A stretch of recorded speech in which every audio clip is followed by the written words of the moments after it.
ng Diyos. Salamat sa Diyos.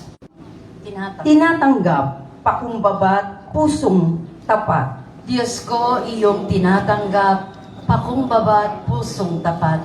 Ako'y kaawaan, o mahal kong Diyos, sang-ayon sa iyong kagandahang loob. Mga kasalanan ko'y iyong pawiin, ayon din sa iyong pag-ibig sa akin. Hugasan mo sana ang aking karumhan, dalisayin mo ang aking kasalanan. Diyos ko, iyong tinatanggap, pakumbabat, pusong tapat.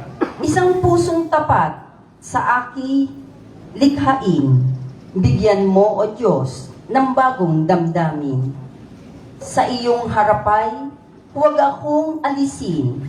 Ang Espiritu mo ang papaghariin. Diyos ko, iyong tinatanggap, pakumbabat, pusong tapat. Hindi mo na nais ang mga panghandog, sa haing sinunog, di ka nalulugod. Ang handog ko, O Diyos, na karapat-dapat, ay ang pagpapakumbabat, pusong mapagtapat. Diyos ko, iyong tinatanggap, pakumbabat, pusong tapat. Magsitayo na po ang lahat. Puri sa'yo, Panginoong Hesu Kristo, Hari ng walang hanggang kapurihan. Magsisi tayong mataos, halinang magbalik loob sa mapagpatawad na Diyos, sa Kanya tayo tumulog at manumbalik ng lubos. Papuri sa'yo, Panginoong Hesu Kristo, Hari ng walang hanggang kapurihan. Sumainyo ang Panginoon. At sumainyo rin. Ang mabuting balita ng Panginoon ayon kay San Lucas. Papuri sa iyo, Panginoon. Noong panahong iyon, samantalang dumaragsa ang mga tao, sinabi ni Jesus, napakasama ng lahing ito. Naghahanap sila ng palatandaan mula sa langit. Subalit walang ipapakita sa kanila, maliban sa palatandaang inilalarawan ng nangyari kay Jonas, kung paanong naging isang palatandaan si Jonas sa mga taga-Ninive, gayon din naman, magiging isang palatandaan sa lahing ito ang anak ng tao. Sa araw ng paghuhukom, titindig ang reyna ng Timog laban sa lahing ito at sila'y hahatulan niya ng kaparusahan. Sapagkat nanggaling siya sa dulo ng daigdig upang pakinggan ang karunungan ni Solomon. Ngunit higit na di hamak kay Solomon ang naririto. Sa araw ng paghuhukom ay titindig ang mga taga-Ninive laban sa lahing ito at hahatulan ng kaparusahan sapagkat nagsisi sila dahil sa pangangaral ni Jonas. Ngunit higit na di hamak kay Jonas ang naririto. Ang mabuting balita ng Panginoon. Pinupuri ka namin, Panginoong Jesucristo. Isang magandang gabi po sa inyong lahat. Magandang gabi po, Father. Tayo po ay nasa ikatlong araw, ikatlong gabi ng ating pong pagbibisita sa mga barangay na nasasakupan ng San Jose Gagalangin Parish. No? Bilang paghahanda para sa kapistahan ni San Jose, asawa ni Maria. At nawa sa tulong at gabay ni San Jose ay atin pong maunawaan ang mga mensahe ng ating Panginoon sa ating pong lahat. No? Lalong-lalo na para sa mga taga-barangay. No? Anong barangay tayo ngayon?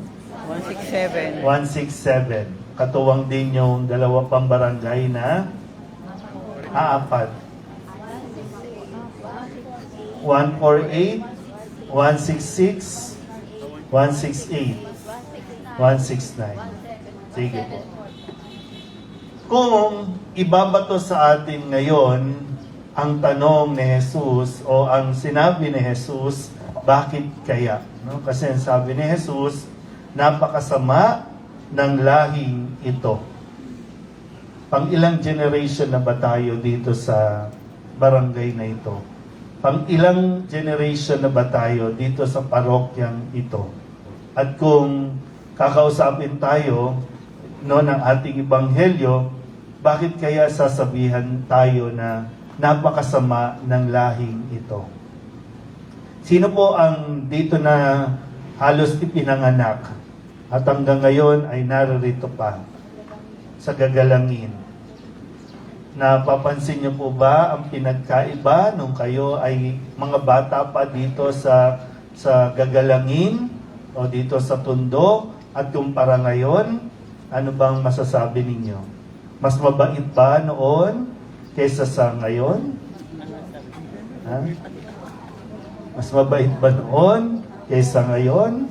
Parang noon kasi talagang kapag alas 6, nagdarasal na ang pamilya. Kapag alas 6, no, at noon talagang bago lumubog ang araw, nasa bahay na. Lalong-lalo na ang tatay. At yung mga magulang ang siyang mamumuna sa pagdarasal ng orasyon o kaya naman ay mangunguna sa sama-samang pagkain. Di ba? So, hindi na naranasan ngayon na sama-samang kumain. Kanya-kanya na. Kung hindi man ay hawak-hawak ang plato, nanonood ng TV habang kumakain. Sa ngayon, no? Habang kumakain, nasa cellphone. So, ano nangyayari sa henerasyon natin ngayon? Sige, balikan natin mamaya, no? Sa Ebanghelyo, sinabi ni Jesus doon sa kanyang mga kaharap ng panahong iyon, napakasama ng lahing ito. Kasi patuloy silang nagtatanong at naghahanap, hindi nagtatanong nagki-question o kini-question yung credibility, character ni Jesus. Kasi si Jesus, nagpahayag na siya ng mabuting balita, nagpapahayag siya na siya ang anak ng Diyos, nagpapahayag siya na ang tanging paraan para tayo maligtas ay sa pamamagitan niya.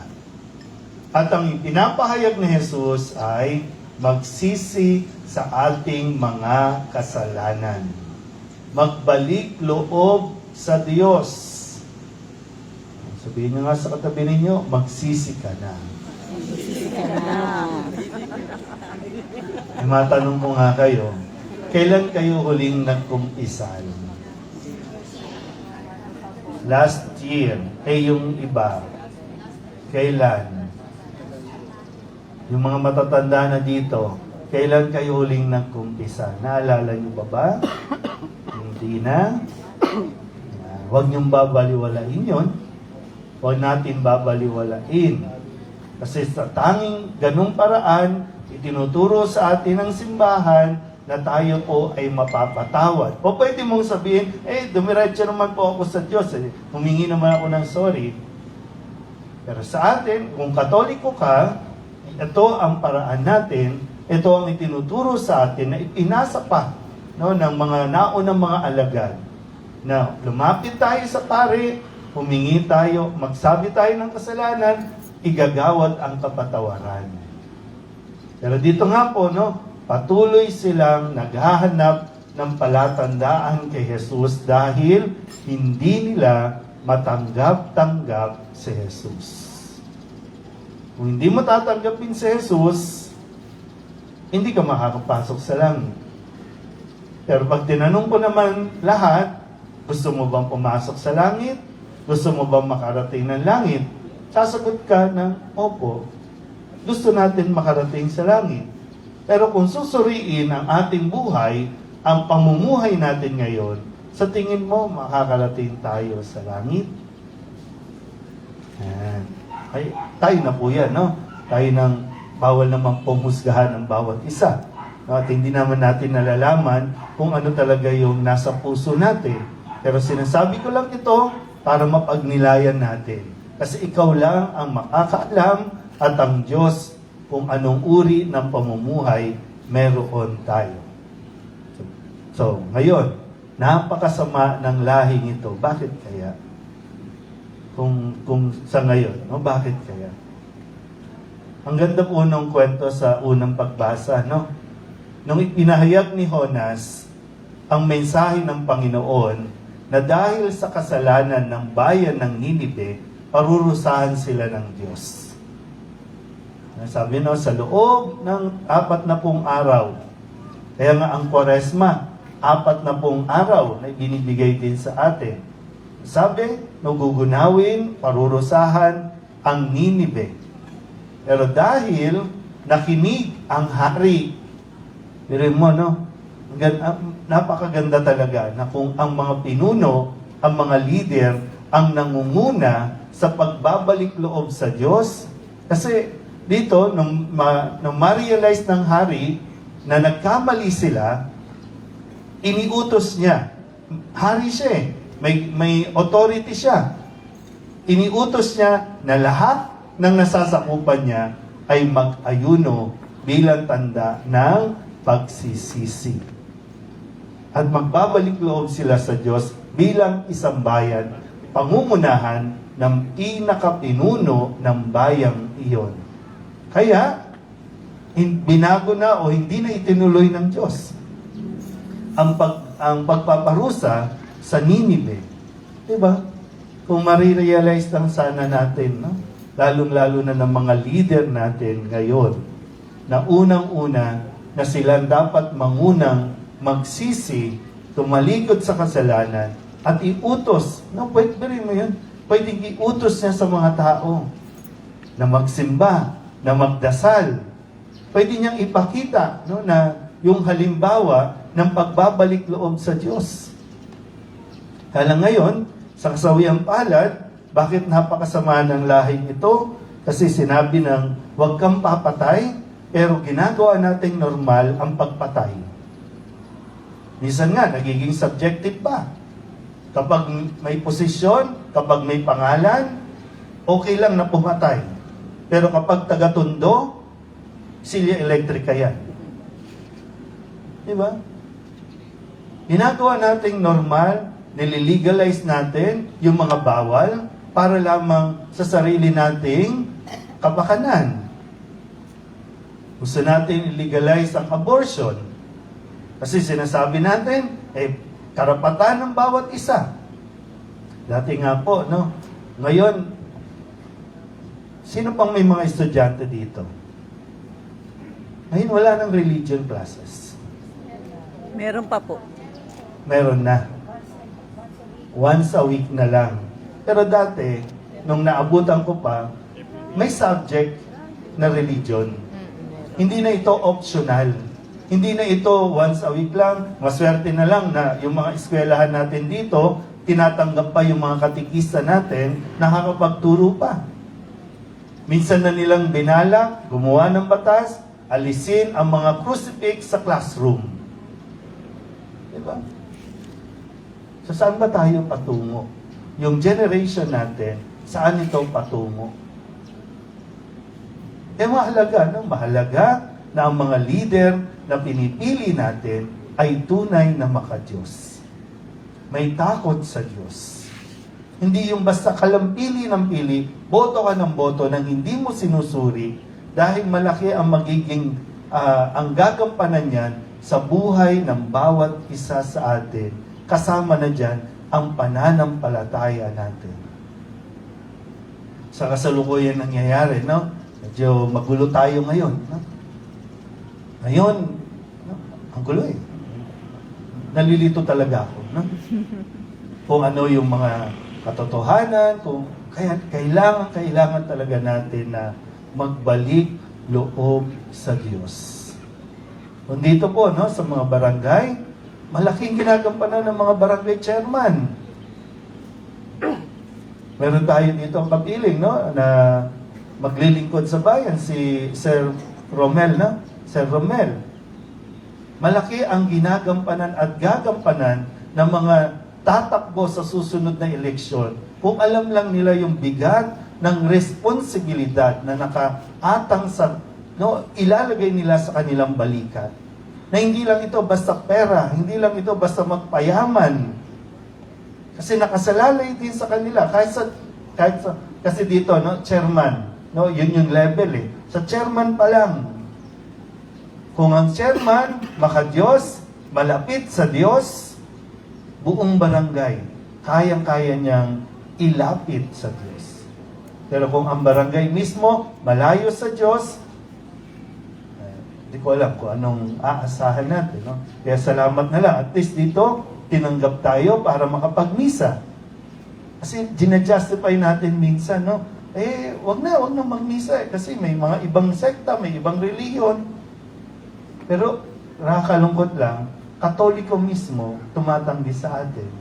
Pumapanig sa hindi Katoliko.